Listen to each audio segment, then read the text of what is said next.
What could Rafayel have possibly sent over at this hour?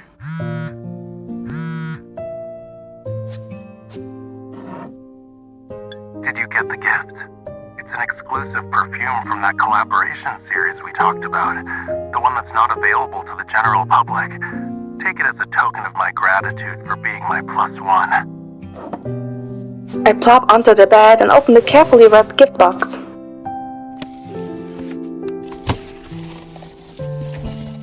A bottle of dark blue perfume sits quietly in the box, its name inscribed on a small silver-plated card. Enchanted Sea at Night. Wasn't this the scent from before? My mind can help but drift back to that morning when an intoxicating scent permeated the air and lingered between us. It can't be. I remember they threw away the sample. I fan my slightly heated cheeks before finally opening the perfume bottle. It's a little bitter, like fermented aquatic plants. That's it. I give the area near my bed a couple more spritzes, letting the scent envelop me. It's easy to dream about the person who gave this to me when I receive it before bed. I set the perfume on my nightstand, my fingers brushing against the mermaid art on the bottle. Good night, little mermaid.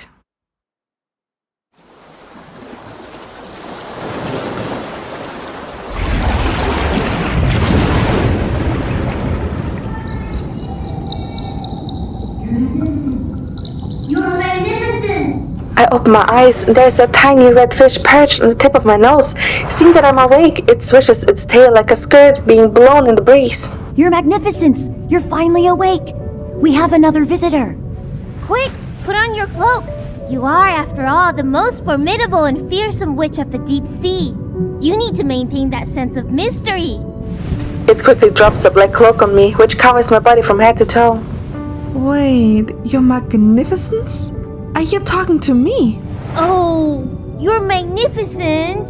Don't you remember? Have you been sampling your potions before they're ready again? You need to stop your habit of trying your potions as you're brewing them. You're not making soup, you know. Excuse me, I am Rafayel. Are you the Witch of the Abyssal Rift? Before I can understand what's going on, someone appears from the seaweed and approaches me. How dare you barge in like that? That's so rude. Wrong! It's Your Magnificence to you. Pardon me, Your Magnificence. The handsome young man flashes me a warm smile. He's basking in a radiant glow. I straighten my posture as I assume my role as a witch. What brings you here today?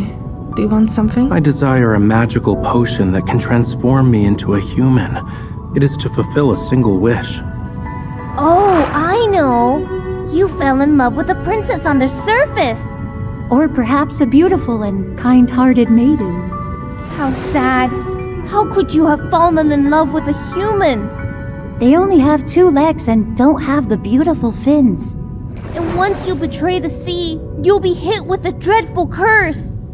You'll endure immense pain, and then you'll dissolve into sea foam. Not a single scale left behind. Oh, no! Don't die! Blue! A sudden burst of laughter interrupts Red and Blue's performance. With all eyes on him, Rafayel clears his throat. That was great. I'm moved. They're not exaggerating. You must pay a very heavy price to become a human. No matter the cost, I'm willing to shoulder it. You make it sound so easy. Do you have any idea how precious the potion is? It will take Her Magnificence to work for 100 days and nights. It needs a myriad of troublesome materials that you can't even begin to count. And the 3 most precious things from the vast sea. A gem that forever shines like the moon. A stream that never wanes with time. A voice that sways like the tide. Hey, dummy! Why'd you say all of that out loud? That's the Magnificence secret. I sit down, massaging my temples. A gem that forever shines like the moon. A stream that never wanes with time. A voice that sways like the tide. I've got it. Even if I have to venture into the unreachable abyssal trench, I'll still get them for you. It's better if you don't. He squeezes my hand and flashes a confident smile. It's a deal.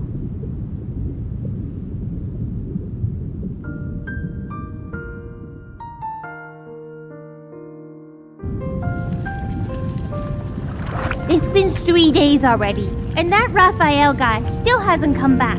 It's been 30 days, actually. He must have given up by now. Maybe he's fallen in love with someone else? It happens. Hearts can be fickle. It's all the same whether you're in the ocean or on land. My feelings will never change. Surprised, I watch as a wary Raphael appears before me. He still manages to smile. However, he looks a bit pale. Did you bring all the materials? Of course. I've removed the softest scale from my neck. Under my power, it will forever shimmer like the moon. I possess a life that is everlasting, so my blood will forever flow, just like the unending sea. I've captured a melody within this conch from the far eastern sea. I believe it truly resonates like the captivating ebb and flow of the tide. Is this what you were looking for? I'm taken aback for a moment, then manage to respond with a stiff smile. Yes, I will brew the potion for you. When the brightest full moon appears, its radiance reaching the abyssal rift, the potion will become... Oh, he died. Nah, he's just passed out. He yanked off the most precious scale and bled a whole bottle's worth. It's no wonder he fainted. The unconscious Raphael crashes into me and I'm left in a daze. I struggle to find my voice. Give me a fin, you two. I can't breathe.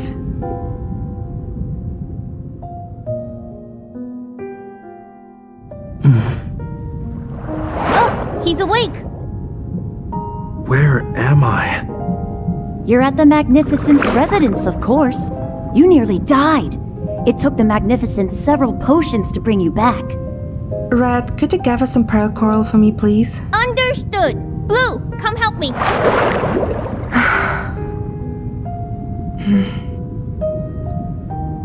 Why are you looking at me? Feeling a persistent gaze on my back, I can't help but turn around. I was thinking about how you truly are a kind person. I'm a witch. We're evil and scary. That's why you're a beautiful and kind-hearted witch. You're so naive. It explains why you're so blinded by love to the point where you're willing to risk your life for it. She's captivating, much like the sea. When she's quiet, she's like the shimmering surface of the sea. When she laughs, she's like the dancing sea spray. Of course, when she's angry, she's like a storm at sea. Envy wells up within me as Raphael speaks fondly about his beloved. A witch could never experience this kind of fondness or warmth. Something flashes in my mind, but before I realize it, there's nothing but a chaotic void.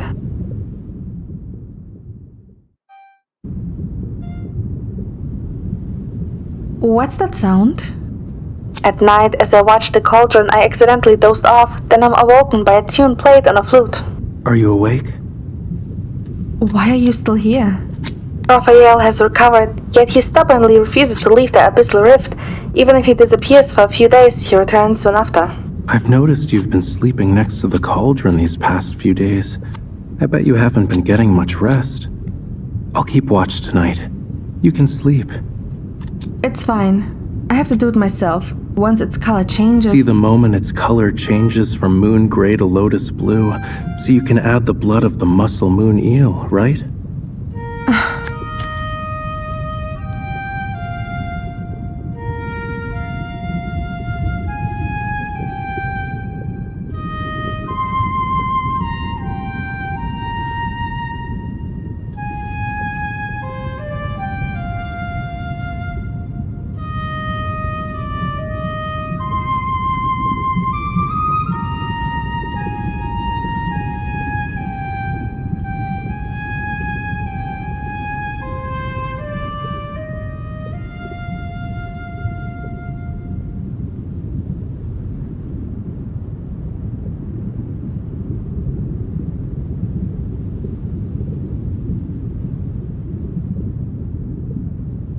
What kind of melody is this? Do you like it? It's okay. This is the melody my beloved adores the most. Back then, I would often play it on my flute beneath her window, serenading her to sleep. Which means once you're human, you can play it again for her. What's with that look? I have noticed he tends to stare at me for no reason in particular. I can play it for her right now. Still, I want to do so much more with her once I become human. But then you won't have as much time as you do now. Because of the potion, your blood and song will be a fleeting, fragile soul of our humans. The sea will take everything from you, including your immortality. You don't want me to die? For a split second, an answer surges from the depths of my heart. Who knows?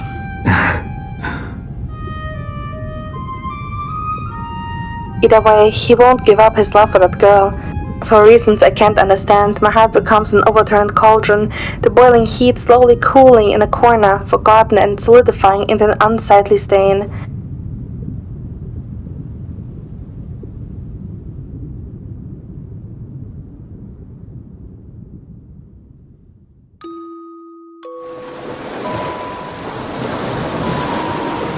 As the brightest full moon of the year ascends, a sliver of radiant moonlight seeps into the almost pitch-black abyssal rift. I pick out a shell and transform it into a boat, with Rafayel I row to the center of the ocean. Do you remember the last time you gazed upon the moon? No, Next time someone asks, say you saw it with me. no one will ask. I'm done with these troublesome potions. Have you finished making it yet? Are you that eager to see your beloved? Of course. Be patient. We are on the last, most important step. As the small seashell boat stops, the full moon is high in the sky. Moonlight illuminates the waves, transforming the waters into a crystalline snowfield. I take out a seashell and extend my hand to the water's surface. Beautiful, silky moonlight fills the shell. Look, isn't it beautiful? Yeah, My gaze meets Rafayel's. beautiful. Carefully, I channel the moonlight into a glass bottle. The magic potion emits a soft white glow and slowly transforms into a radiant crystalline liquid. It's done. Here you go. If I finish this, I'll become human. Actually, a single drop is enough. My potions are the best. I stare at the bottle, but I feel no satisfaction from creating something so important. I just want everything to be over. I will drop you off by a beach close to a human city. Once we're there, you can drink it. There's no moonlight as clear as this by the coast. This is the spot. Rafayel takes out a seashell and pours half of the potion into it. May the blessings of the abyss be with both you and me. The deep sea won't bless a love that betrays it. Only a witch would bless you. As the full moon begins to wane, I see Rafayel's lips touch the seashell. He quickly looks elsewhere. My thoughts flicker like the moonlight on the ocean. Suddenly, a bit of scent reminiscent of fermented aquatic plants wafts toward me. This is... I raise my head, and out of the corner of my eye, I spot the shimmering potion in the shell Rafayel is holding. The vapor floats toward me from the gentle sea breeze. I think of the slightly bitter scent again, but it's too late. The most potent magic potion doesn't always need to be consumed to work. A burning sensation seeps into my chest. I swing my arm, reciting an incantation to stop the potion's effect. The seashell boat starts to rock violently because of the unstable magic. Oh no! As I'm struck with fear from falling into the water, a pair of arms lift me up, preventing me from sinking any deeper. Don't be scared. Rafayel's voice sounds hoarse. Look around. You're actually quite familiar with this sea. The first time you came here, the fish kissed your fingers. You said it tickled, didn't you? I can only stare at him, my initial shock and fear swept away by an indescribable emotion. I kissed your fingertips beneath the window after, and you just laughed, humming some random song. And you're sometimes a bit out of tune. Yet I find your voice more enchanting than any melody I've ever played. As Rafayel speaks, memories once faded like sea-soaked parchment begin to resurface. You've never truly belonged to the abyssal rift. You've just forgotten. Rafayel gently tilts my head, his familiar smile beautiful. It makes the moonlight less lovely. You should embrace the moonlight and bask in the sun. That's when you'll truly be yourself. Sunlight? The last time I saw that was when I was on a small boat. I held my lover's hand, my head leaning against his shoulder. The sea breeze greeted us and everything felt warm. And now he leans in gently, his forehead resting against mine. When you're quiet, you're like a tranquil sea. Your laughter echoes like the sound of waves. And when you're angry, it's as if a storm is brewing. You've never been a terrifying witch. I'm not a witch. Why are you here? Did she really? Why are you taking so long to react? Aren't you going to look away? We still have quite a bit of time. As my memories gradually return, Rafayel starts to dissipate. Humans can't stay in the sea for too long. I'll get you back to shore. Feeling my body suddenly becoming light, a cloud of darkness enshrouds my eyes. I reach out, helpless, and... Rafayel!